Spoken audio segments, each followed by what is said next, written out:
నమస్కారం. వినాయక చవితి వస్తోంది. వినాయక చవితి రాగానే వినాయకుడి విగ్రహాలని బజార్లలో పెట్టి ఊరేగింపులు తీస్తూ ఒక వేడుకలు జరుపుకోవటం మనం చూస్తున్నాం. గణపతి పప్ప మోరియా అంటూ అక్కడ బొంబాయి నుంచి ఇక్కడ తెలంగాణ వరకు హోరా హోరీగా మనకు పాటలు వినిపిస్తుంటాయి. సరే, కల్పిత కథల్లో బతకదలుచుకున్న వారికి మనం చెప్పాల్సింది ఏమీ లేదు. కానీ వాస్తవాలు తెలుసుకోవాలనుకున్న వాళ్లకు తప్పకుండా మనం చెప్తూ ఉండాలి. మనకు తెలిసిన నిజాల్ని మనం తప్పకుండా చెప్తూ ఉండాలి. వినాయకుడు అనే ఒక మనిషి ఆకారానికి ఏనుగు తలబెట్టి తొండంతో ఉన్న దేవుడు కానే కాదు. అది కల్పిత కథ. సరే, ఉదాహరణకు చూద్దామండి. పార్వతీదేవి స్నానం చేయడానికి వెళుతూ కావలి పెట్టిపోయింది ఒక బొమ్మను. ఆ బొమ్మ ఎక్కడ? తన మైల నుంచి తీసి ఒక బొమ్మ తయారు చేసి దానికి ప్రాణం పోసి అక్కడ పెట్టి కాపలాగా పెట్టిపోయింది. ఇంతలోకి శంకరుడు వచ్చాడు. శంకరుడు ప్రవేశిస్తుంటే ఆ కుర్రవాడు, ఆ బాలుడు ఎవరైతే ఉన్నారో అతను అడ్డుకున్నాడు. నన్నే అడ్డుకుంటావా అని అతను ఆ అబ్బాయి తల నరికేశాడు. తర్వాత తెలిసింది ఇది పార్వతి తయారు చేసిన బొమ్మ. తర్వాత ప్రాణం పోసింది, వాడు తమకు కొడుకు అని అంతా తెలిసిన తర్వాత అడవిలోకి పోయి ఎక్కడో ఉన్న ఒక ఏనుగు ప్రాణాన్ని తీసి దాన్ని తల నరికి తెచ్చి దీనికి అతుకుబెట్టారు. అసలు ఇందులో నమ్మశక్యమైన విషయాలు ఏమైనా ఉన్నాయా?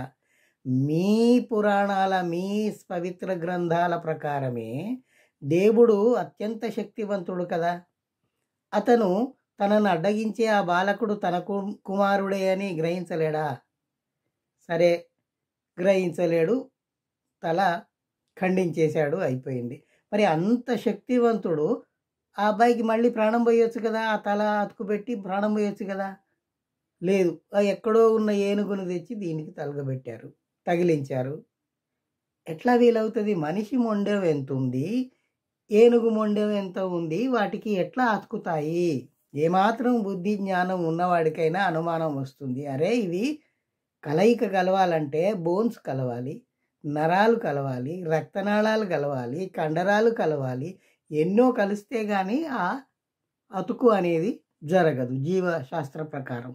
అవేవి లేకుండా పెట్టాడు, అది అయిపోయింది, బాలకుడు అయిపోయాడు, తొండం వేసుకొని తిరుగుతున్నాడు అంటే అది కల్పిత కథ కాకుండా వాస్తవానికి ఏమైనా దగ్గరగా ఉందా? పోనీ పార్వతి అంత శక్తిమంతురాలు, ఆమె తన కొడుకును కాపాడుకోలేదా? ప్రాణం పోయలేదా? విలవిలలాడుతూ ఏడవేయటం ఎందుకు? అప్పుడు శంకరుడు పోయి ఆ ఏనుగు తల దేవటం ఎందుకు? ఇవన్నీ అబద్ధపు కథలని మనకు తెలియటం లేదా? సరే, ఈ వినాయకుడిని రోడ్డుకి ఈడ్చిన వాడు ఎవరో మీకు తెలుసు. లోకమాన్య బాలగంగాధర్ తిలక్ అని ఒక దేశభక్తుడు అని చెప్పుకునే అతను ఉన్నాడు. హిందువులందరినీ ఐక్యం చేయటానికి ఆ వినాయకుడు అనేవాడిని తెచ్చి రోడ్డు మీద ఎక్కడ పడితే అక్కడ అపరిశుభ్రమైన స్థలాల్లో కూడా ఆ దేవుడి విగ్రహాలు పెట్టి అక్కడ డిస్కో డాన్సులు చేసుకుంటూ తైతక్కలాడుతున్నారు. మనం అంతా చూస్తున్నాము. ఇది భక్తి, దీన్ని మనం నమ్ముతూ ఉండాలి అని ఈ దేశభక్తులు అనుకుంటూ ఉంటారు. మరి వాస్తవం ఏమిటండి అంటే, సాధారణ శకానికి పూర్వం గణరాజ్యాలు ఉండేవి. ఒక్కొక్క గణానికి ఒక రాజు ఉండేవాడు. ఆ రకంగా బుద్ధుడు కూడా గణానికి సంబంధించిన వాడే. ఇది మనకు చరిత్ర చెప్తుంది. ఈ గణపతి ఎలా అయ్యాడు మరి అంటే, గణరాజ్యానికి ఎవరైతే అధిపతో వారిని వాళ్ళు గణపతి అని పిలుచుకున్నారు. గణరాజ్యానికి అధిపతి అయిన వాడు గణపతి, అంతేగాని ఈ తొండం పెట్టుకున్న ఒక మనిషి అందులో ఎలుక మీద స్వారీ చేసే దేవుడు గణపతి అని మనల్ని నమ్మమంటున్నారు. మనం ఇన్నేళ్లుగా నమ్ముతూనే ఉన్నాము. ఎవడు ప్రశ్నించకూడదు వైదిక మతస్థుల్ని, వాళ్ళు చెప్పిన ఛాందస భావాల్ని ఎవడు ప్రశ్నించకూడదు. ప్రశ్నిస్తే వాడి పని హత్యే, వాడు నోరు మోయించటమే. సో గణపతి అని ఆనాటి ప్రజలు ప్రార్థించారు. ఎవరిని? ఆ బుద్ధుణ్ణి ప్రార్థించారు. ఆయన బుద్ధుడు కదా, రాజ్యం ఏలలేదు కదా అంటే ఆయన రాజకుమారుడే. ఆయన ఆ రాజ్యాన్ని, ఆ రాజభోగాల్ని వద్దనుకుని తన అన్వేషణలో తాను పోయాడు. ప్రపంచానికి ఒక దివ్యమైన జ్ఞాన మార్గాన్ని బోధించాడు. ఆయన చెప్పింది ఏమిటి? మైల అంటే మన ఒంటి మీది మైల కాదు, మనసులో ఉన్న మైలను తీసేయండి. అది బుద్ధుడు చెప్పిన సారాంశం. అంటే కుత్సిత బుద్ధి, దుర్బుద్ధి ఏదైతే ఉందో మనసులో దాన్ని తీసేయండి అని బుద్ధవచనంలో ఉంటే, దాన్ని తీసుకొని ఇక్కడ కథ అల్లారు. పార్వతి తన మైలను తీసి బొమ్మ చేసింది అని ఇక్కడ రాసుకున్నాం. ఇట్లా మనం వాస్తవము ఆ కల్పిత కథ ఒక పక్కన పెట్టుకొని, వాస్తవాల్ని మనం ఇంకో పక్కన పెట్టుకొని బేరీజు వేసుకుంటే మనకు తేడా స్పష్టంగా తెలుస్తుంది. అశోకుడు పూర్తి కాలం బౌద్ధాన్ని ప్రపంచవ్యాప్తంగా ప్రచారం చేయటానికి తను చేశాడు. తన కూతుర్ని, తన కొడుకును కూడా ఆ పనికి నియోగించాడు. అదంతా మనం మాట్లాడుకున్నాము, మనకు తెలిసిన విషయమే. అయితే ఇక్కడ ఈ గణపతి పప్ప మౌర్య అనేది ఎందుకు వచ్చిందంటే, ఆ చివరి రాజు పుష్యమిత్ర శృంగుడు అనేవాడు చివరి మౌర్య రాజు దగ్గర సేనాపతిగా ఉండేవాడు. బృహద్రథ్ మౌర్య దగ్గర సేనాపతిగా ఉన్నవాడు కుట్రపూరితంగా చక్రవర్తిని చంపి రాజ్యం హస్తగతం చేసుకుని శృంగరాజ్యాన్ని స్థాపించాడు. ఈ శృంగరాజ్యం అంటే ఏమిటి? ఈ పుష్యమిత్ర శృంగుడు బ్రాహ్మణుడు. ఈ మౌర్యుల డైనాసిటీ ఏదైతే ఉందో వాళ్ళు బ్రాహ్మణులు కారు, బహుజనులు. ఒక బహుజనుల సామ్రాజ్యాన్ని కూలగొట్టి ఒక బ్రాహ్మణుడు తీసుకున్నాడు. సరే, రాజుల మధ్య అది జరగటం సహజము. సరే, యుద్ధం కుట్రపూరితంగా ఎట్లాగో స్వాధీనం చేసుకున్నాడు. అంతవరకు రాజ్యం ఏలుకోవచ్చు కదా. లేదు, తన వైదిక మతాన్ని స్థాపించటానికి విశ్వవ్యాప్తంగా, ముఖ్యంగా ఆసియా ఖండం అంతా వ్యాపించి ఉన్న బౌద్ధాన్ని నాశనం చేయటానికి ఈ శృంగుడు ఏం చేశాడు? ప్రతి బుద్ధుడి తల, బౌద్ధ భిక్కువు తల ఎవరైతే తెస్తారో వాళ్లకు నేను 100 బంగారు నాణాలు ఇస్తానని ప్రకటించాడు. తరువాత బౌద్ధారామాలన్నింటినీ మార్చి దేవాలయాలుగా మార్చడం ప్రారంభించాడు. బుద్ధుడి విగ్రహాలన్నింటినీ తలలు నరికి లేదా ముఖం చెక్కేసి వాళ్ళు కల్పించుకున్న 33,000 మంది దేవీ దేవతల విగ్రహాలుగా మార్చుకున్నారు. సాహిత్యాన్ని మార్చారు. బోధి వృక్షాన్ని కూలగొట్టడానికి అన్ని రకాలుగా ప్రయత్నాలు చేశారు. మనం ఈ విషయాలన్నీ మాట్లాడుకుంటూనే ఉన్నాము, మీకు తెలిసే ఉంటుంది. అయితే ఏమైంది? ఇన్నేళ్ల తర్వాత కూడా ప్రజలు బౌద్ధాన్ని మర్చిపోలేదు. దేశంలో మీరు ఎక్కడ తవ్వినా కూడా బౌద్ధ విగ్రహాలు ఇప్పటికీ ఈ కాలం నాటికి కూడా బయటపడుతున్నాయి. అయితే ఈ నినాదం గణపతి పప్ప మౌర్య అనేది ఎందుకు వచ్చింది అంటే, మౌర్య సామ్రాజ్యం పోయి శృంగుల రాజ్యం వచ్చి అరాచకాలు జరుగుతూ ఉన్నప్పుడు ప్రజలు ఒకప్పటి ఘనమైన చరిత్ర గల మౌర్యులను గుర్తు చేసుకుంటూ, ఆనాటి జనజీవనాన్ని గుర్తు చేసుకుంటూ, ఆ మౌర్యులను పొగడుతూ పాడుకున్న పాట ఇది. గణపతి అంటే మా గణానికి రాజువైన అధిపతివైన ఓ మౌర్య రాజా అని వాళ్ళు ఆ రోజు పాడుకున్నారు. దాన్ని తెచ్చి ఈ కల్పిత కథలోని ఈ వినాయకుడికి అంటుపెట్టి వీళ్ళు పాటలు పాడుతున్నారు. ఇప్పుడు కొంచెం ఇంగిత జ్ఞానం ఉన్నవాడికైనా అనుమానం రావాలి. ఇదేమో గణపతి విగ్రహము, ఇందులో మౌర్య అంటున్నారు. ఈ మౌర్య సామ్రాజ్యానికి ఈ గణపతి బొమ్మకు ఏమిటి సంబంధం అన్న అనుమానం రావాలి.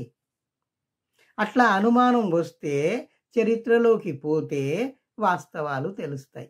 ఇవి వాస్తవాలు.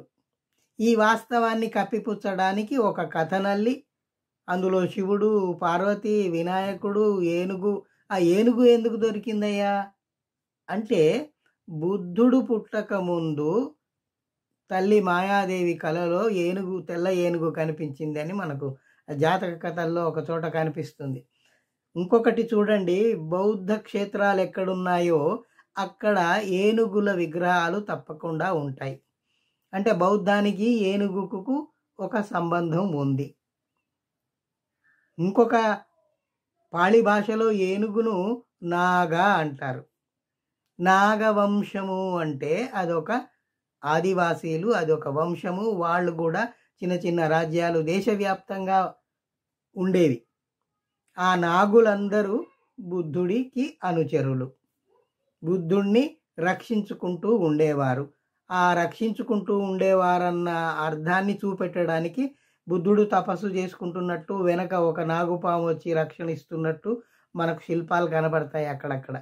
అక్కడ సర్పాలు కాదు, తాచుపాములు కాదు, వాళ్ళు నాగవంశీయులు. అందుకే చూడండి, ఆ నాగవంశీయులు ఎక్కడెక్కడైతే విస్తృతంగా ఉండేవారో ఆ ప్రాంతాలన్నీ నాగ పేరుతో ఇప్పటికీ దేశంలో ఉన్నాయి. నాగ్పూర్ చూడండి, అక్కడ ఉత్తరంలో కాశ్మీర్లో అనంతనాగ్ చూడండి. ఇలా నాగ పేరుతో మనకు లెక్కలేనన్ని ఊళ్ళు, ప్రాంతాలు ఉన్నాయి. నాగ అంటే ఏనుగు. అంటే బౌద్ధానికి ఏనుగుకు ఉన్న సంబంధాన్ని అర్థం చేసుకుని దాన్ని మిస్లీడ్ చేయటానికి, దాన్ని తప్పుదారి పట్టియటానికి అక్కడ మైలతో తయారు చేసిన బొమ్మ ఎంత ఉంటుందండి? మైక్రాన్స్లో ఉంటుంది, మిల్లీమీటర్ అంత ఉంటుంది. దానికి ఒక ఏనుగు తల, ఇంత పెద్ద ఏనుగు తల తెచ్చి ఎట్లా పెడతారు?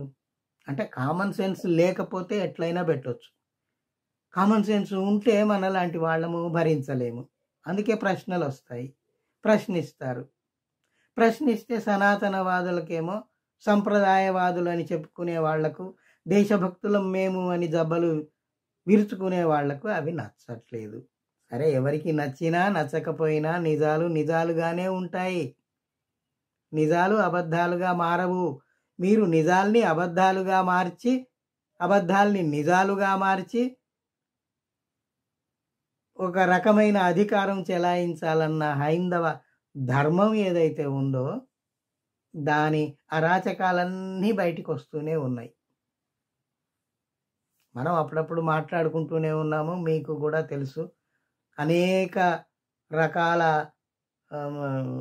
సాహిత్యం కూడా వచ్చింది. ఎంతోమంది ఎన్నో గ్రంథాలు రాస్తూనే ఉన్నారు. ఇప్పటికీ ఆ కృషి కొనసాగుతూనే ఉంది. ఈ రోజు కూడా బౌద్ధం ఈ దేశంలో ఉంది. ఇంకొక విషయం మీకు చెప్పాలి. అక్కడ బాబ్రీ మసీదు కూలగొట్టి, అది హిందూ దేవాలయం కూలగొట్టి అక్కడ మసీదు కట్టారని కోర్టులో వేశారు. ఏమైంది తర్వాత? ఆర్కియాలజిస్టులు తవ్వి చూస్తే ఏం బయటపడ్డాయి? అన్ని బౌద్ధానికి సంబంధించిన శిల్పాలు బయటపడ్డాయి. అది శ్రీరాముడి పుట్టిన స్థలం అని చెప్పి తీర్పు ఇచ్చిన వాడు లాలూచీ పడి బీజేపీ ప్రభుత్వంతో వాడు పోయి అక్కడ రాజ్యసభలో కూర్చున్నాడు. ఆ అండర్స్టాండింగ్ చూడండి. ఇక్కడ మీకు అనువుగా నేను తీర్పిస్తాను, నాకు రాజ్యసభ ఇవ్వండి. అక్కడ పోయి 5 ఏళ్ళు ఊరికి హాయిగా పని చేసేది లేదు, ఏమి లేదు, హాయిగా తిని కూర్చోవటమే పని. సో ఇలాంటివి చాలా విషయాలు జరుగుతూనే ఉన్నాయి దేశంలో. మనం ఎప్పటికప్పుడు ఎక్కడికక్కడ నిజాల్ని, వాస్తవాల్ని తెలుసుకుంటూనే ఉండాలి, చర్చించుకుంటూనే ఉండాలి, విశ్లేషించుకుంటూనే ఉండాలి. మన చుట్టుపక్కల ఉన్న జనాలకు మనం చెబుతూనే ఉండాలి, నాయన ఇదిరా నిజము, అవన్నీ కల్పిత కథలు, అబద్ధాలు అని మనం కళ్ళు తెరిపించే ప్రయత్నం చేస్తూనే ఉండాలి, చేస్తూనే ఉందాం.